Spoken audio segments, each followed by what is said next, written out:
ദൈവത്തിന് സ്തുതി. പ്രഭാത കിരണത്തിലേക്ക് സ്നേഹവന്ദനം. ഭാഗം 2383.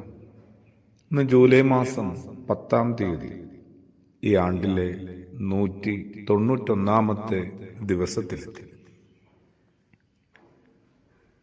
ബോധജ്ഞാനം എന്നൊരു വാക്കില്ലേ?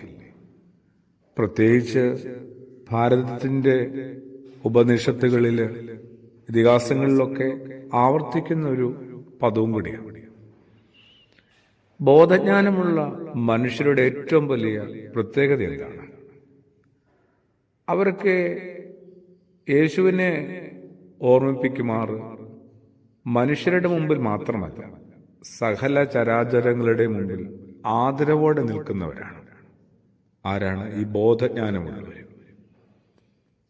മനുഷ്യന്റെ മഹത്വം എത്ര വലുതാണെന്ന് ഓർമ്മിപ്പിക്കുന്നതായിരുന്നു യേശുവിന്റെ വാക്കും ജീവിതവുമൊക്കെ.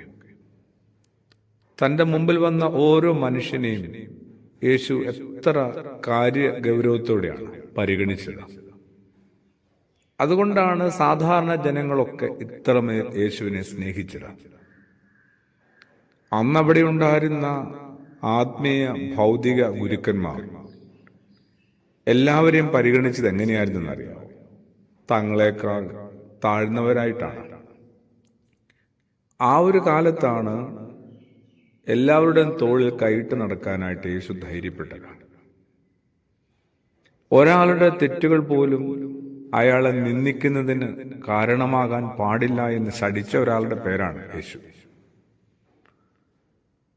അതുകൊണ്ടാണ് കൃത്യമായി യേശു പറയുന്നത്, തെറ്റ് ചെയ്ത ഒരാളെ തിരുത്തണം, പക്ഷേ അതിന് ചില വ്യവസ്ഥകൾ പാലിച്ചു വേണം.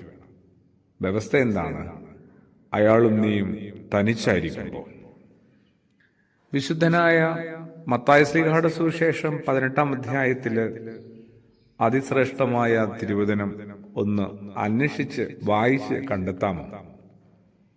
തെറ്റ് ചെയ്ത ആളോട് ക്ഷമിക്കണമെന്ന് പോലുമല്ല യേശു പഠിപ്പിച്ചത്, മറിച്ച് തിരുത്തണമെന്ന് തന്നെയാണ്. പക്ഷെ എങ്ങനെ തിരുത്തണമെന്നാണ്?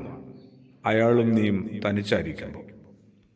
എന്ന് വെച്ചാൽ മൂന്നാമതൊരാളുടെ സാന്നിധ്യം അയാളുടെ ആത്മാഭിമാനത്തെ എന്തുമാത്രം മുറിപ്പെടുത്തുന്നുണ്ട്. അതിനെക്കുറിച്ച് നല്ല ബോധവും ബോധ്യവും ഉണ്ടായിരുന്ന ആളാണ് ക്രിസ്തു യേശു.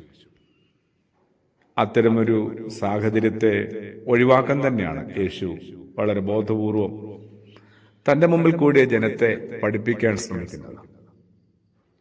എൻ്റെ നിങ്ങളുടെയും ഒക്കെ തിരുത്തലുകളൊക്കെ നല്ലതാണ്. നമ്മൾ നല്ല തിരുത്തൽ ശക്തികളുമാണ്. പക്ഷേ അതൊട്ടും രഹസ്യമായിട്ടല്ല, വളരെ പരസ്യമായിട്ടാണെന്നുള്ള ഒരു വലിയ അപരാധം സംഭവിക്കുന്നുണ്ട് ഓരോരുത്തരുടെയും ജീവിതത്തിൽ. എന്താണ് ഇതിന്റെ കാരണം എന്നറിയോ?